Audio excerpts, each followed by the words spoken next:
It's time for Next Step Monday as we look back on this past Sunday's sermon and jumpstart our week with a few thoughts. Here's Pastor Dave Pack.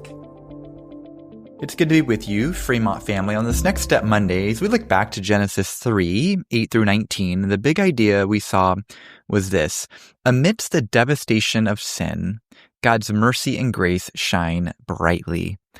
This is an amazing passage. So much to talk about, but I want to go to the second half, and really we get the first gospel promise there. There's this promise that amidst what should be just judgment, rebellion against God, we get these just nuggets of grace, this promise that one day in verse 15, there's going to be an offspring of Eve that's going to crush the head or strike the head of the serpent. So one day the promise, it's the first gospel, that the Lord Jesus Christ will come through his death and through his resurrection.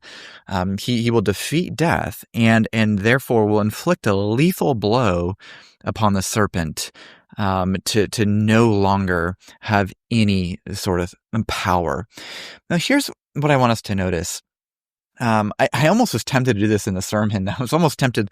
Okay, let's talk about all the kind of the bad things first. Let's talk about, the hard things that come, to Adam and to Eve. And obviously we talk about those things, but the order here, we get this promise like right up front before, the woman and then Adam, really get kind of the consequences.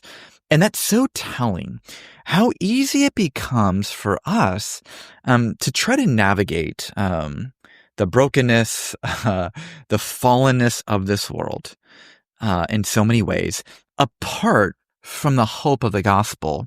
Before Adam and Eve were told about these consequences, there was this gospel promise. And I think that's so instructive for us. And so here's kind of two things. We can become disillusioned in this world if we forget that we live in a Genesis 3 world. If we actually practically forget that, no, this is a fallen, broken world, things are going to be really hard. And if we subtly expect earth to be heaven, we're going to be perpetually disillusioned. We're going to be constantly mad at God. But on the other hand, if we get tunnel vision here, and we're just down in the dirt and it's kind of all doomsday, and functionally speaking, if we try to live out the hardships of this fallen world, apart from regularly keeping the hope of the gospel in front of us, we're going to be miserable people. It reminds me of 1 Corinthians 15. Paul says, if the resurrection didn't happen, we're to be the most pitied of all people. I think we can also take that a step further and say, well, if we functionally live as if there is no gospel, we can be pitiful people. Jesus says, in this world, you will have trouble. Okay, there's the reality of hardship, but be of good cheer. I've overcome the world. There's our gospel hope. And so I think this is impossible to do on our own. I think that is why we desperately need one another. It's why we need the church.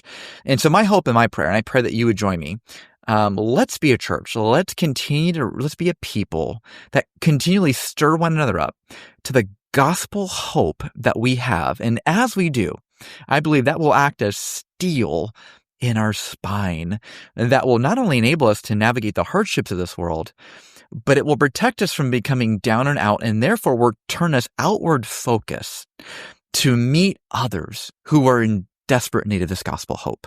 So would you pray for me this week as we petition God that he would do those things within our church?